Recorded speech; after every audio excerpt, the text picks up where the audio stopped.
Hi everyone, it's Phoebe and welcome to the general information video. Alright, let's start off by meeting this year's CLOG commissioners. Here's me and my babe Vicky, and here's our contact information if you ever need to contact us. Alright, so here's our contacts, what's coming up, and difference between clubs and organizations. Please join the Google Classroom and Remind, and follow our Instagram at MHSClogs if you would like. CLOG Rush is the week of January 25th to January 29th, and a more detailed email will be sent out soon. Here's a list of some CLOG privileges. Some of them include banking privileges for organizations only, participation in CLOG Rush, ASB support, and more.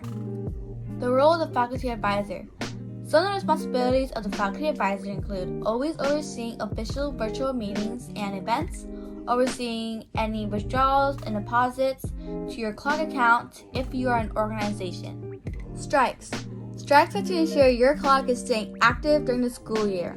Below in the boxes include what your CLOG can get strikes for and the amount. If your CLOG ever receives any kind of strike, you will be getting an email about it.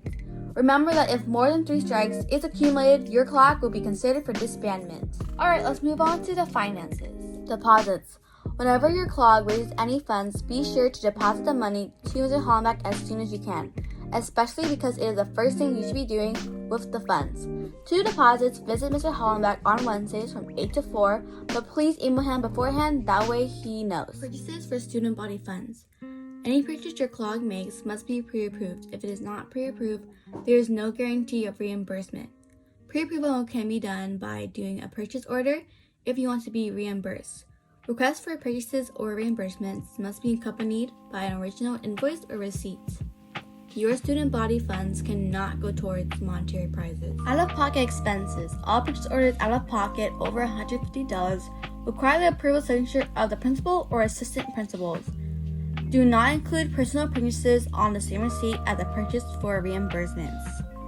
Before making a purchase out of pocket for approval of funds, be sure to get approval from Mr. Hollenbeck and ensure that there is proper funds in your CLOG account prior to getting approval by the activities director. Collecting money from CLOG members. If your CLOG ever needs to collect money from members for things like club merch, membership fees, and more, an ASB web store must be set up because face-to-face collections for money is not allowed due to COVID.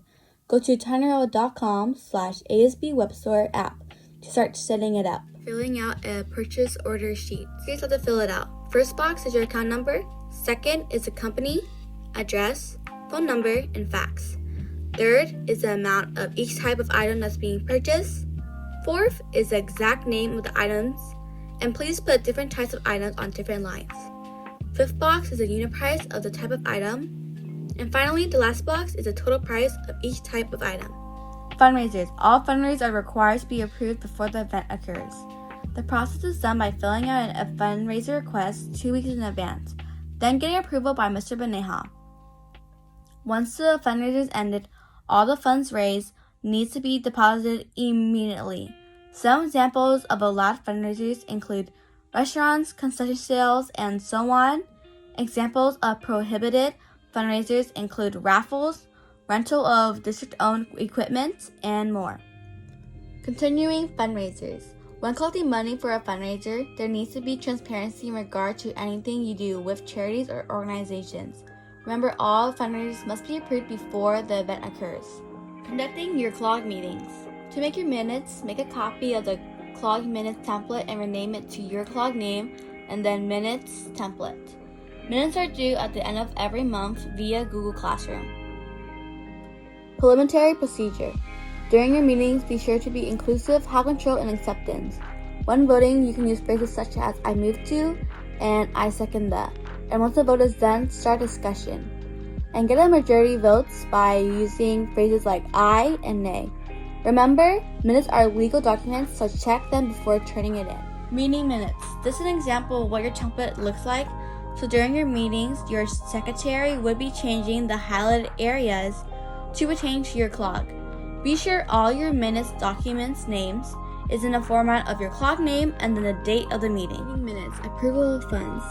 Approval of funds, or also known as AOFs, is how your CLOG makes purchases like materials, softwares, and more. When approval of funds are done in minutes, Be sure to attach evidence of the items being bought to the minutes document.